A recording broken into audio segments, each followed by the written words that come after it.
Hey, I'm Paul, a specialist dog trainer, and this is my office. I'm based here in the heart of the Scottish borders, in a beautiful town called Hawick. The wide open spaces, the quiet trails. It's a dog's paradise. But for some dogs, and for their owners, this paradise can feel like a minefield.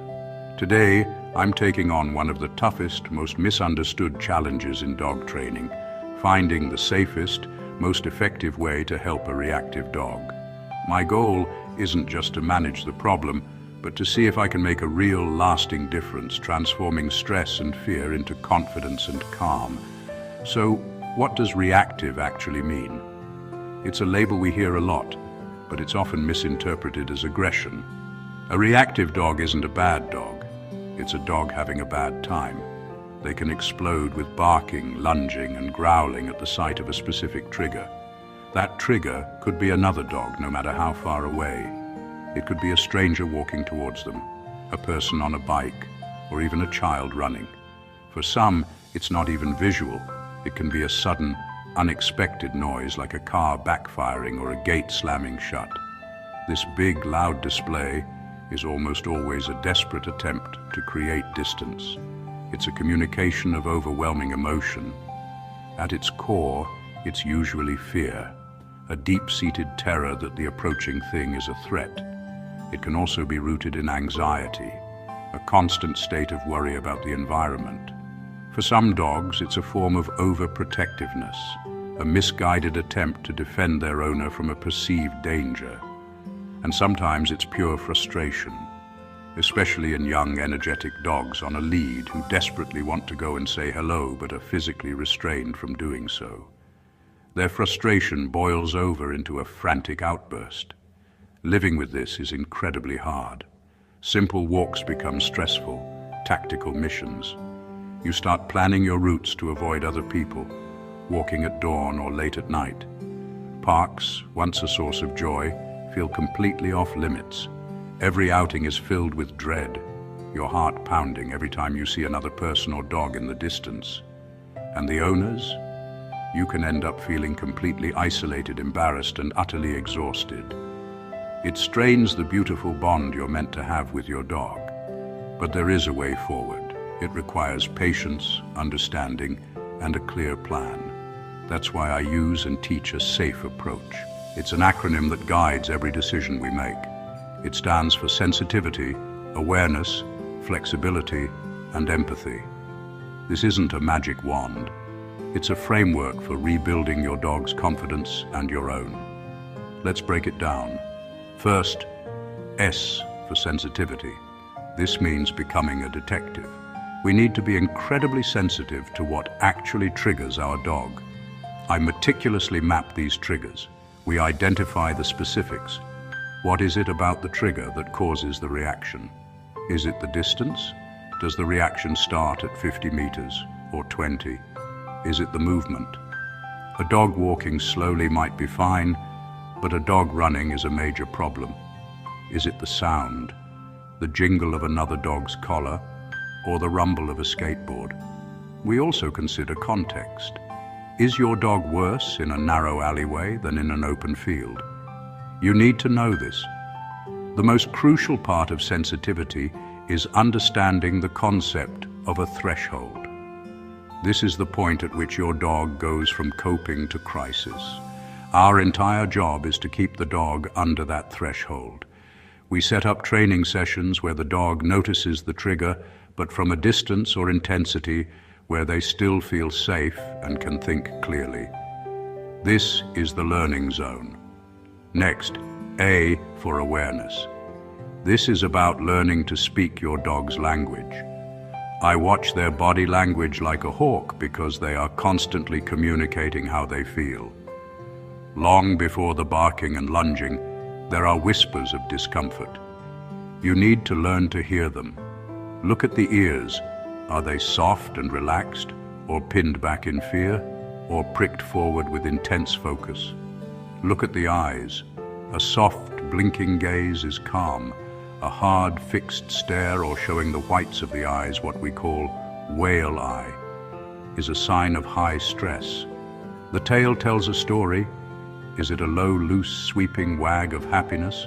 Or is it high and stiff, maybe with a frantic, short wag at the tip? That's not a happy wag. That's a sign of high arousal. And watch their breathing. Is it slow and steady, or has it become rapid and shallow? Other subtle signs include a closed, tight mouth, lip licking when there's no food around, or sudden scratching. The moment I see that stress level tick up even slightly, I know we need to adjust. This leads us to F for flexibility. A training plan is a guide, not a gospel. We must be prepared to change tack in a split second. If your dog is too stressed to take the high-value food you're offering, that's a clear signal.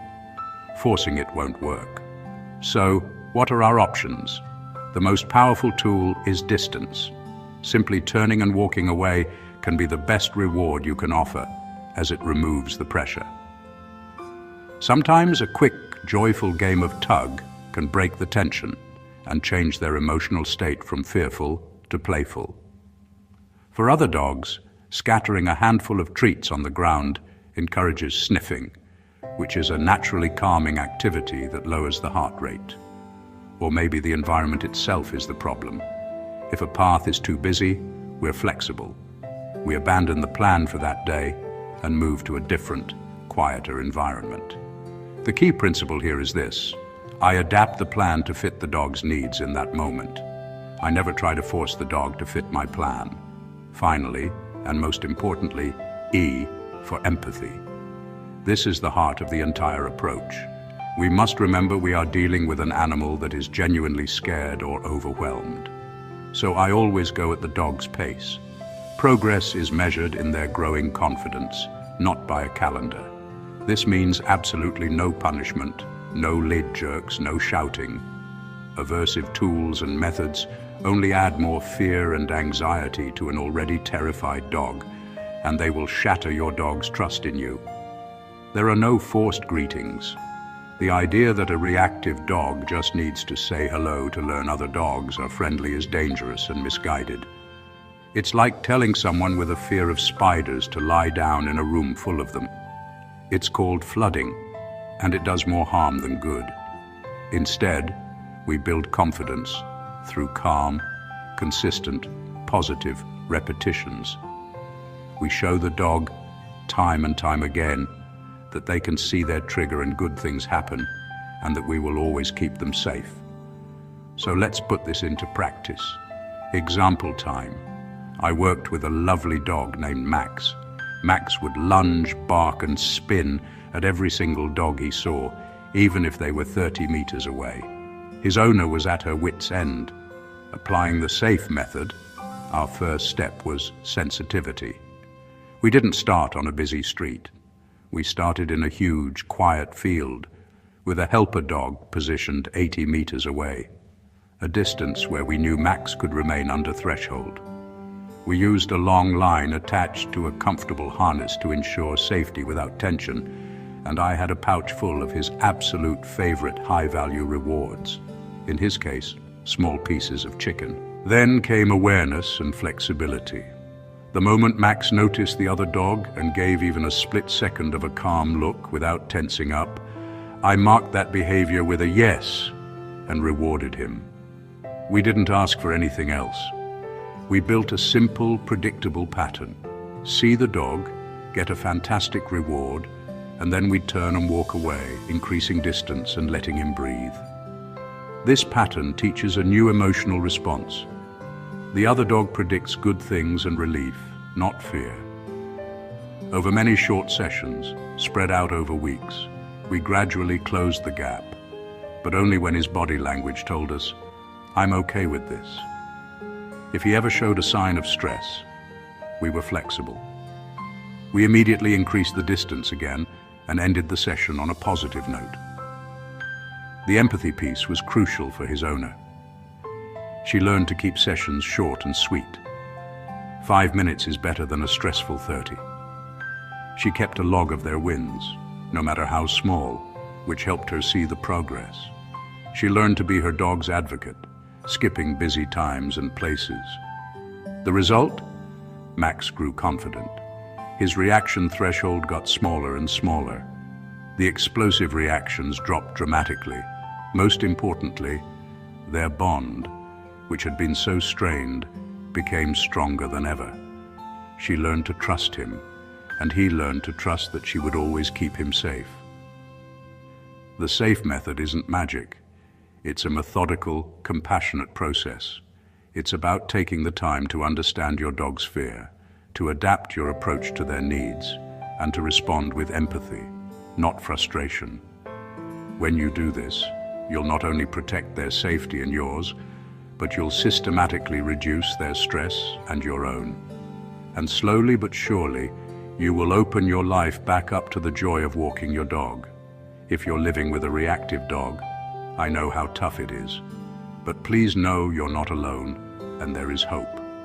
Have you got a question about your own dog's reactivity, or a story to share? Drop it in the comments below. I read them all and try to help where I can. For more detailed guides, check my other videos for step-by-step setups, gear recommendations, and simple games you can start playing today to build your dog's confidence. I'm Paul in Howick. See you on the next walk.